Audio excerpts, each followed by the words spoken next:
이와 관련돼서 정의원 측의 해명이 나온다면 또 정의원의 해명에 대해서도 여러분들에게 충실하게 보도를 해드리겠습니다. 그런가 하면 논란의 안성쉼터의 가격과 관련해서 신동아가 취재한 내용이 오늘 새롭게 드러났는데요. 정의원 측이 직접 안성쉼터 매각을 의뢰한 부동산 중개인의 인터뷰 내용이 신동아에 보도되고 있습니다. 함께 보시죠. A씨 부동산 중개인, 정의원이 직접 안성쉼터 매각을 의뢰한 부동산 중개인이 매입 당시 시세에 대해서 밝힌 건 이번이 처음입니다. 7억 5천만 원에 그 물건 샀다는 건 말도 안 돼. 아무리 금액 높게 잡아도 4억 초반이 적정가다. 정의원이 왜 비싼 가격에 샀냐 물으니 몰랐다라고 얼버무렸다. 그러니까 이 중개인도 궁금해서 왜 그렇게 비싸게 샀어요? 라고 물어봤다는 거예요. 신동아 기자에게 만나서. 그러니까 몰랐대더라 라고 얘기를 했다는 겁니다.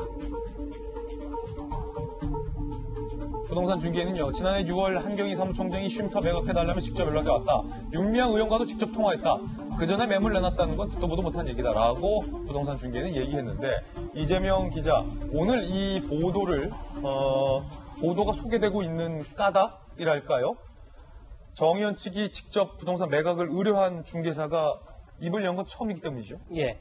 물론 매입했을 때 중개했던 중개사가 아닙니다. 따라서 매입 당시의 가격을 정확히 알고 있다라고 할 수는 없습니다. 그렇군요. 다만 이제 매각할 때 중개인이기 때문에 매각을 하면 당연히 제일 먼저 했던 게 이제 그 가격을, 시세를 확인했겠죠. 얼마에 샀냐? 그런 점에서 어쨌든 7억 5천이라고 이해할 수 없다. 본인이 볼 때 4억 초반 정도가 가장 적정한 가격이다라는 게 지금 매각을 담당했던 중개인의 주장입니다. 그런데 이 금액보다 제가 볼 때 더 주목해야 될 건 매각 시점입니다. 지금까지 정의원이 주장해 왔던 거는 안성쉼터가 2013년도에 매입하고 나서 사실 사회복지 공동모금회로부터 회계평가는 F를 받고 사업평가는 C를 받았죠. 그러고 나서 사회복지 공동모금회도 이렇게 활용이 제대로 안 되고 있으니까 또 어떻게 회계가 쓰였는지 정확히 증빙을 못하고 있으니 매각하는 게 낫겠다. 그래서 2016년부터 매각을 했다라고 주장을 해왔습니다. 그런데 이 매각을 담당했던 중개인은 그 전에 매각이 나왔다는 얘기는 듣도 보도 못했다. 듣지 못했다.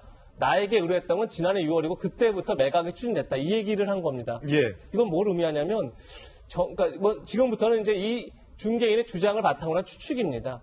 그러니까 2013년도에 7억 5천에 샀는데 2016년도에 매각을 했다면 만약에 이건 추측이지만 근데 실제 시세가 4억 초반이면 적정했다. 그렇게 맞다는 얘기라면 사실 3년 만에 7억 5천짜리 주택을 4억 초반에 판다는 건 있을 수 없는 일이죠. 그러니까 지금 이 안성쉼터가 처음에 문제가 제기됐던 게 정의원의 어떤 회계 부정을 촉발한 이제 첫 번째 단서가 됐던 거죠. 그게 뭐냐면 어떻게 이렇게 비싸게 사서 이렇게 싸게 팔았을까. 근데 그 시점을 고의적으로 늦추거나 했다면 오히려 이런 의혹이 더 맞는 게 아니냐 이런 이제 주장을 할 수 있는 그런 근거가 되기 때문에 지금 매각 중개인의 주장은 검찰도 주목하지 않을까 싶습니다. 예.